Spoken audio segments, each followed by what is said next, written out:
ಅಲ್ಲ ರೀ, ಈ ಬಸ್ ಹೋಗಿ ಒಂದು ಅರ್ಧ ಗಂಟೆ ಅಲ್ಲ 1 ಗಂಟೆ ಅಲ್ಲ, ಬೇರೆ ಬಸ್ ಇದ್ರೆ ಓಕೆ, ನಾವು ತಲೆ ಕೆಡಿಸ್ಕೊಳ್ಳೋದಿಲ್ಲ. ಇನ್ನೊಂದು ಬಸ್ಸಿಗೆ ಬರ್ತಾರೆ ಅಂತ ನಾವು ಕಾಯ್ತೀವಿ. ಇರುವುದು ಒಂದು ಬಸ್.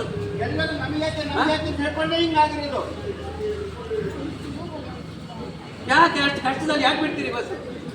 ನಮ್ಗೆ ಏನ್ ಗೊತ್ತಾ ಸರ್, ಬೇಜಾರಿಷ್ಟೇ ಏನ್ ಗೊತ್ತಾ, 10 ದಿನದ ಹಿಂದೆ ಬಂದು ನಾನು ಇವರಿಗೆ ಇನ್ಫಾರ್ಮ್ ಮಾಡಿ, ನೋಡಿ ಈ ಸಮಸ್ಯೆ ಆಗ್ತಿದೆ, ಸಮಸ್ಯೆ ಆಗುತ್ತೆ ತಡೀರಿ ಅಂತ ಹೇಳ್ಬಿಟ್ಟು ನೀಟಾಗಿ ಹೇಳಿ ಹೋಗಿದ್ವಿ ನಾವು.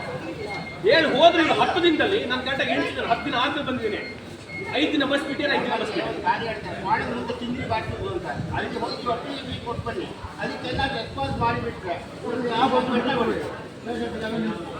ಸರ್ ಇದು ನೋಡಿ, ಇದು ಲಾಸ್ಟ್ ವಾರ್ನಿಂಗ್.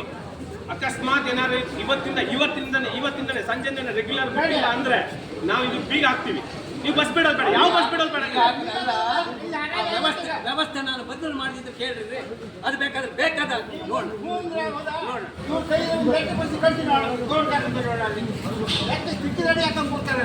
ವ್ಯವಸ್ಥೆ ನಾನು ಬದಲು ಮಾಡಿ ಗೊತ್ತುಂಟು, ಗಲಾಟೆ ಮಾಡ್ತಿದ್ದಾರೆ.